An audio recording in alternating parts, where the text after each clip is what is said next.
तारीख 3 जुलाई 1999, पटना का गांधी मैदान। शहर के एसएसपी के घर के ठीक पीछे बने इस गैराज में एक कार से 2 अधनंगी लाशें बरामद होती हैं।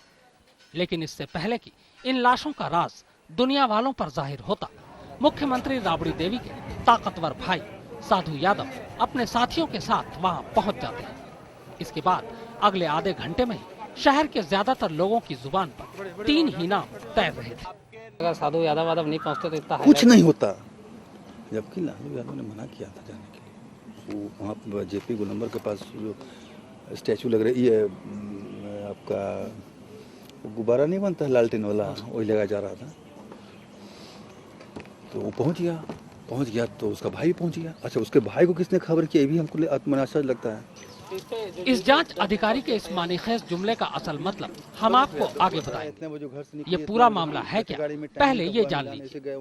पटना के एक व्यापारी उज्जवल कुमार जैन की इकलौती बिटिया शिल्पी जैन पटना वुमेन्स कॉलेज से ग्रेजुएशन करने के बाद कंप्यूटर कोर्स कर रही थी। रोजाना की तरह 2 जुलाई 1999 को भी सवेरे वो घर से इंस्टीट्यूट जाने के लिए निकली, लेकिन फिर घर नहीं लौटी। सुबह 10 बजे करीब गई थी पढ़ने। 10 बजे के बाद जनरली 1 बजे 1:30 बजे तक आ जाती है। आज वेट करते रहे कि कोई फ्रेंड के साथ कहीं चली गई है या क्या है, तो घंटा 1.5 घंटा 2 घंटा और वेट करने के बाद फिर सब जगह फ़ोन वगैरह उसकी फ्रेंड वगैरह को किया गया, पूछा गया, कहीं से कोई पता नहीं चला। गुमशुदगी की रिपोर्ट दर्ज कराने के बाद घर वाले शिल्पी की तलाश कर ही रहे थे कि 3 जुलाई की दोपहर को अचानक पुलिस को खबर मिली कि इस गैराज में बंद एक सफेद मारुति ज़ेन कार में एक लड़का और एक लड़की की लाश मिली। बाद में इनकी शिनाख्त शिल्पी जैन और उसके दोस्त गौतम कुमार के तौर पर हुई। ये फरमान जारी नहीं कर देते कि इन दोनों ने खुदकुशी की। बिहार पुलिस का कमाल देखिए कि सिर्फ लाश देखकर ही गांधी मैदान पुलिस के तत्कालीन इंचार्ज और जांच अधिकारी ने उसी वक्त रिपोर्ट पर अपनी राय लिख दी कि दोनों की मौत जहर खाने की वजह से हुई है। उसमें कारण देना पड़ता है कि आपको क्या लगा, स्वाभाविक मृत्यु कैसे, आपको क्या लगा, सांप काटने से हुआ, पेड़ के गिरने से हुआ, ठंड लगने से हुआ। वो अपना आइडिया बताता है कि साहब ये ऐसा हो सकता है, प्रतीत होता है कि ऐसा होता है। तो आप लोगों ने इसे ये लिख दिया? हाँ, क्योंकि हमने बुलेटिन देखा था, हमारे सारे सीनियर अफसर थे वहाँ पर। लोकल पुलिस के रवैये को देखते हुए बाद में मामला सीबीआई को सौंप दिया गया।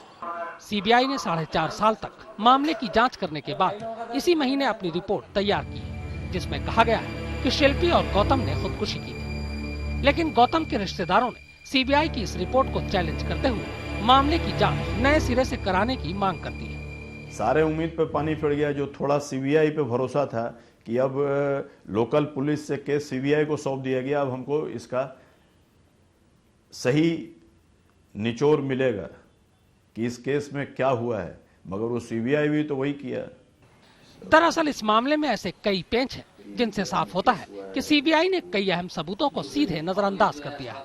इसकी शुरुआत मौका वारदात से ही हो गई थी। 2 जुलाई को शिल्पी रोजाना की तरह घर से इंस्टीट्यूट जाने के लिए रिक्शे पर बैठी थी, लेकिन वो पटना के मौर्या लोक के पास पहुंची ही थी कि तभी गौतम के एक परिचित उसे रोककर अपने साथ कार में बिठाया।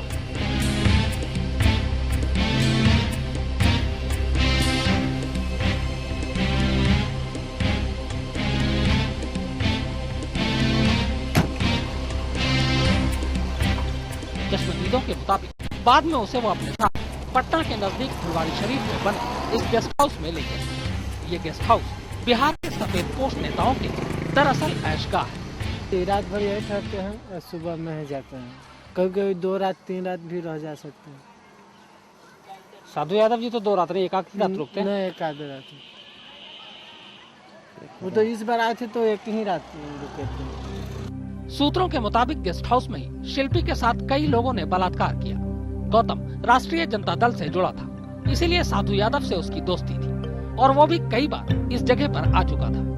गौतम को जब शिल्पी के गेस्ट हाउस जाने की बात पता चली तो उसे गड़बड़ी का अंदेशा हुआ और वो भागकर वहां पहुंच गया, मगर तब तक काफी देर हो चुकी थी। शिल्पी अपनी आबरू गंवा चुकी थी। शिल्पी की हालत देखकर गौतम भड़क गया और उसने वहां मौजूद सफेद पोश नेताओं का भांडा फोड़ देने की धमकी दे डाली।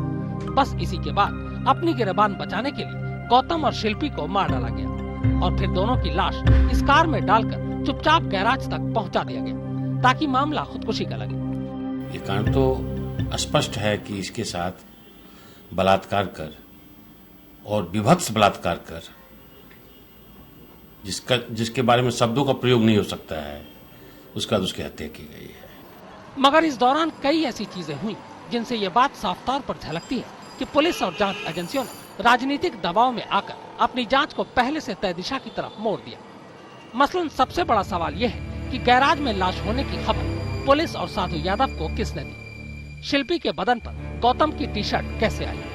पोस्टमार्टम आनन फानन में देर रात ही क्यों किया गया?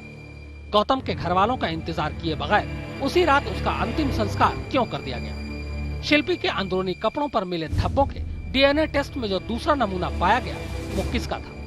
सीबीआई रिपोर्ट भी इस नमूने का मिलान करने में नाकाम रही है। सबसे अहम बात यह है कि साधु यादव ने सीबीआई के मांगने पर भी अपने खून का सैंपल क्यों नहीं दिया? कमाल की बात यह है कि फॉरेंसिक साइंस जिसे वीर्य का धब्बा मानती है, जांच अधिकारी उसे हाथों का पसीना बता रहे हैं। किसी का हाथ में कुछ था नहीं, कोई उधर छुआ सिपाही, कोई उधर छुआ, तो सब लोगों का रुमाल से लेकर के पसीना वगैरह हम लोगों ने सीबीआई बुलाए थे, हम लोगों ने सब दे दिया। मैं अपना दिया था और जो थे पीओ पर सबके ले गया था। उसको कहना था कि सब पसीना का दाग था वो।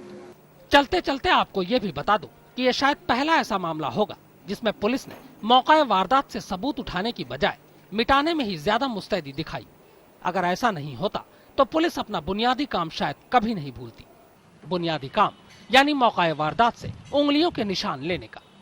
पटना पुलिस की इसी करतूत के चलते आज सीबीआई जैसी जांच एजेंसी भी अदालत में खाली हाथ खड़ी है।